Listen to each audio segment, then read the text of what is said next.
Will they replace us or enhance us? First, who are they? What are they? Humanity's first interactions with artificial intelligence comes in 1964 at MIT. A professor at MIT created ELIZA, a program that allowed you to type in simple words and phrases, and out came entire conversational responses.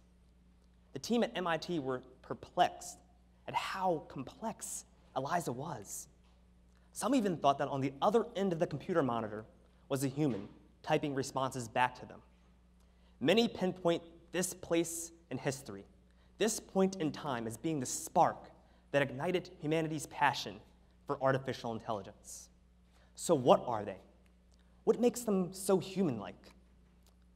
In the 1960s, two researchers, McCullough and Pitts, devised a computational model that sought to mimic the exact brain functions of the mammalian brain cell. They called this model the perceptron model. We commonly know it as the neural network. And the neural network functions in a similar fashion to our very own human brain.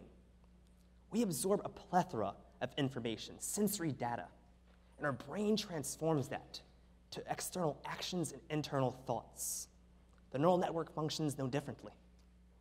Its sensory data comes in the form of features or inputs. And these features and inputs are multiplied by weights. I like to think of weights as a numerical representation of how influential a certain piece of data, a feature, is on the output, the prediction, the action, the thought.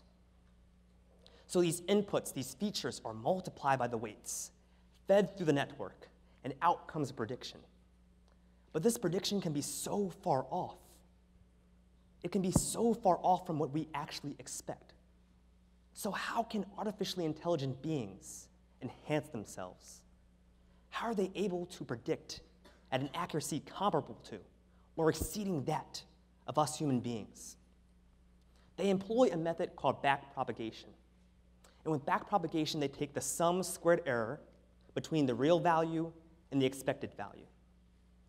And they make that a function of the weights and minimize that function, altering the weights in such a fashion that the real value is equal to the output prediction, attaining an accuracy of 100%. So how far have we come since ELIZA? How far has humanity traversed since that first perceptron model?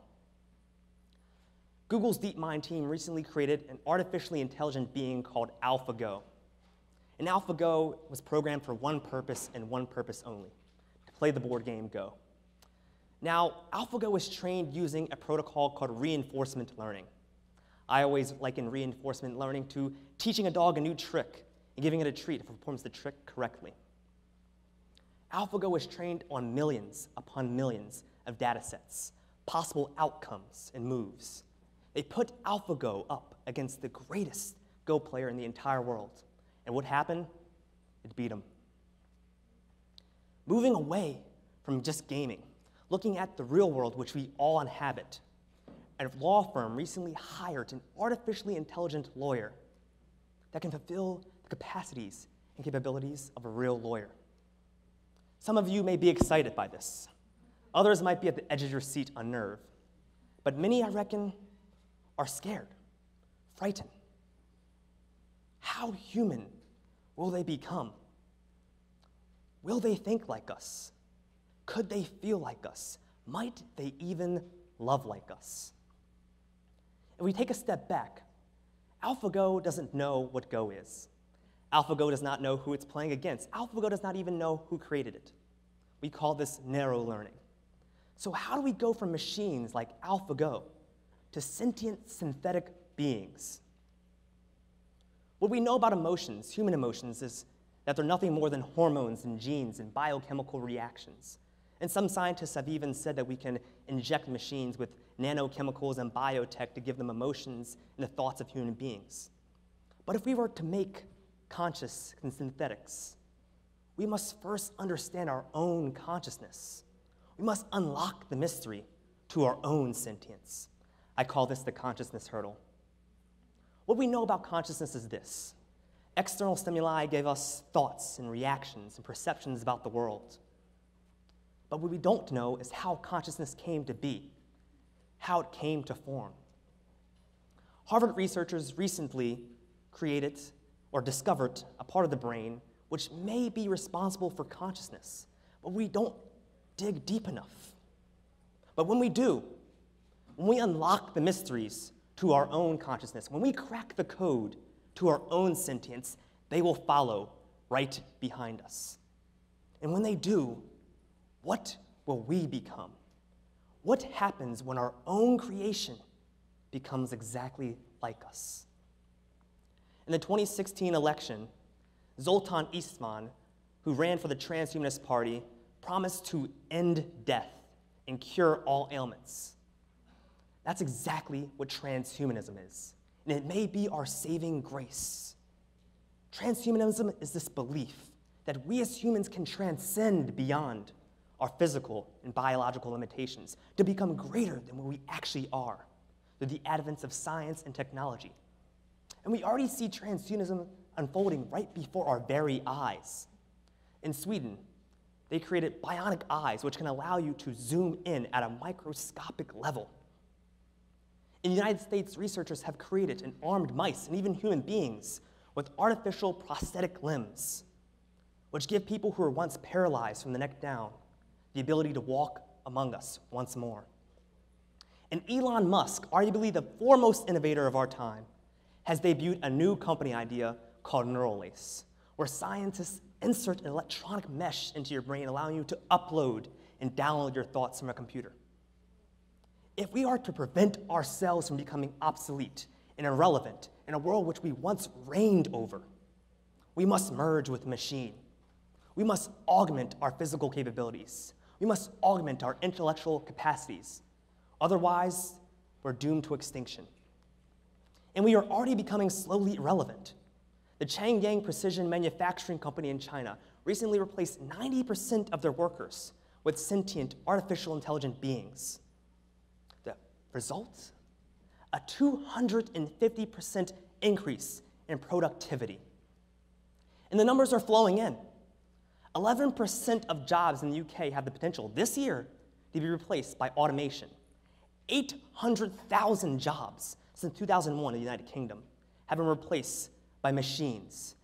And a new statistic has recently come out that nearly half of all of our jobs, your career and my future career, have the potential to be replaced by artificial intelligence within the next decade. And the Bank of America has recently released the metric that nearly half of all manufacturing jobs will be replaced by automation within the next generation. So what happens when they take from us our seeming only reason to exist? What happens when they strip us down and reveal our true inferiority? What happens when they take away from us the only way we can provide for our families and loved ones? What will we become? What happens to the human being? Well, there is an idea. This idea has been circulated for almost 50 years now. It's called the universal basic income. You and I, every member of society, receives an undisclosed, unconditional sum of money. Many researchers have put this sum of money at $13,000. Now you probably think I'm crazy, because $13,000 is not enough to provide for a family of 4. But you're wrong. You're still thinking within the confines of the economy of today, not the economy of tomorrow. What happens when machines are the ones laboring away in factories? What happens when companies no longer have to shell out money for worker protections because machines are the ones manufacturing your bed sets, your computers, your desks? The economic fabric of society will transform. It will be turned on its head, and everything we know about the status quo will change. In the 1970s, a small town in Dauphin was the pilot program for the universal basic income. They gave every member of Dauphin who was making less than $13,800 a year a $4,800 supplement to their income. And what happened? Poverty was eradicated. There was a decline in mental health-related visits to the doctor, an 8.5% reduction in hospitalization, and more children continuing on into the grade 12. A healthier society, a better society, a more well-educated society, a society where you no longer have to worry about where your next meal will come from, a society where you will no longer have to see that man, that woman, that child sleeping on the subway station, not knowing if they'll ever sleep in a warm bed again. In a world where they work for us, we will see a reemergence of art and culture. Because if you think about it, the only thing that differentiates us from them is the unique stroke of the brush on the canvas creating beautiful colors, the notes from the musician's instrument, eliciting emotions of happiness, sadness, and nostalgia.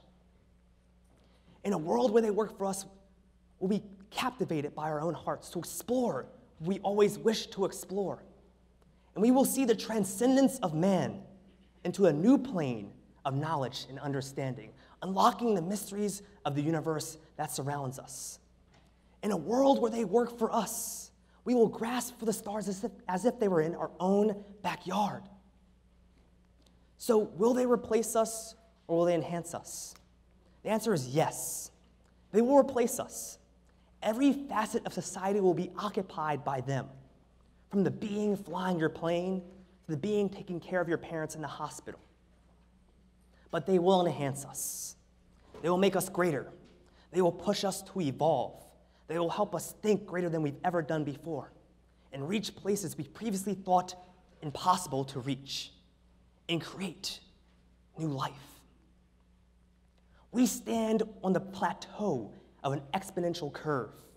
And right there, right in the distance, a short few years away, is exponential growth towards the singularity, a point in time where machine intelligence is comparable to or exceeds that of human intelligence.